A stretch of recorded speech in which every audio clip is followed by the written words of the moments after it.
is Gloria Sanders again. Over the years, I have treated a lot of patients with back problems.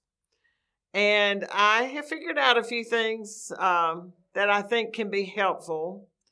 So I want to share those with you. This is going to be a series of about 6 different videos. So hang with me. The first thing I'm going to talk about is the relevance and importance of back problems. Then I'm going to break the low back exam down into several components. The first is the subjective, the spinal exam subjective. The next thing will be dermatome charts and how to chart that information. The next one, which is rather lengthy, is a lower quarter screening that is objective. Okay, probably most of you are taught a lot of that stuff. And then we come to diagnostics. How specific are you?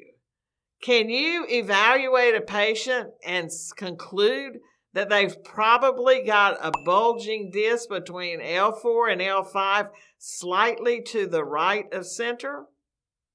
And that's actually what's on the MRI? I want you to be that good at it. I want you to be that good at your exam that you can be very specific with what's going on physically in the back. Okay, let's say you're really smart and you can do all that. Okay, now what are you going to do about it? Can you treat somebody specifically? Or do you just say to everybody that comes in, oh, your back hurts, well, let's do some core strengthening. That's the 6th grade version of what we do. Everybody's treated the same. Well, let's get beyond that. So the first thing is treating the low back relevant to physical therapy? Is it important to physical therapy? Is it a major concern for physical therapists? Well, here's some statistics from the World Health Organization. In 2020, low back pain affected 619 million people globally. Low back pain is the leading cause of disability worldwide.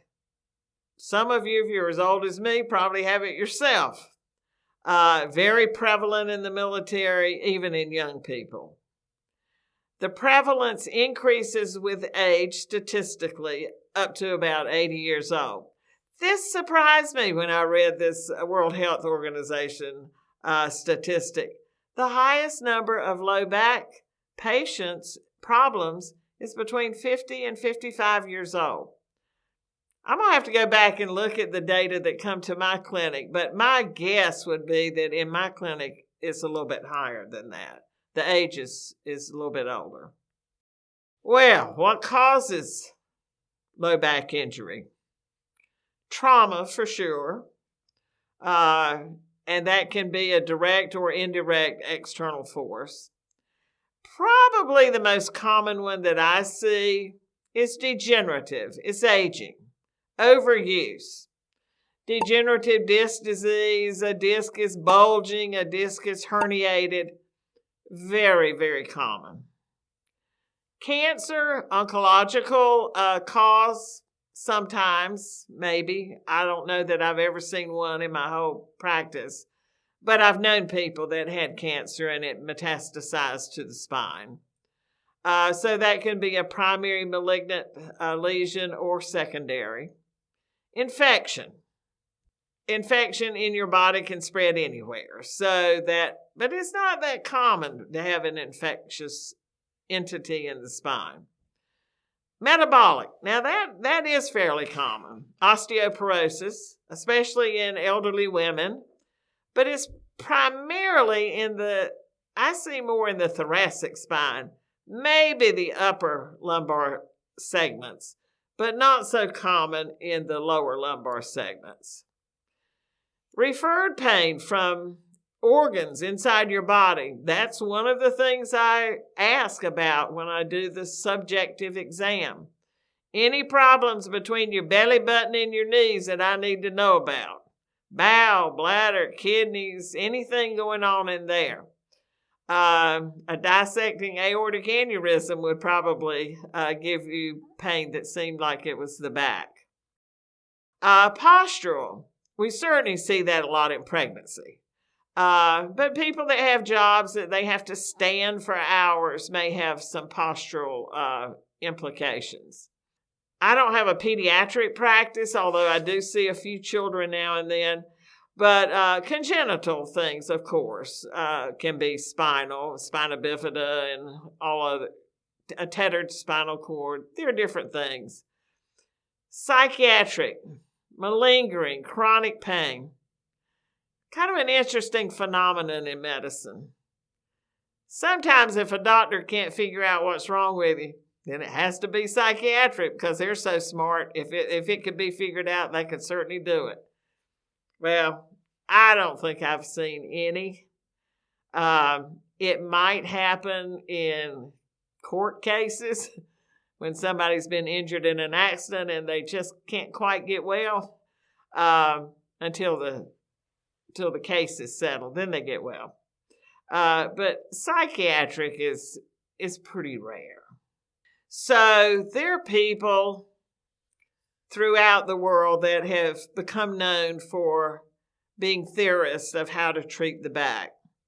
There is Robert McKenzie from New Zealand, Paul Williams from Texas, and those two are interesting because when McKenzie first started, everything you need to do was extension exercises. Paul Williams was the opposite. Everything needed to be flexion exercises, and we'll talk about that.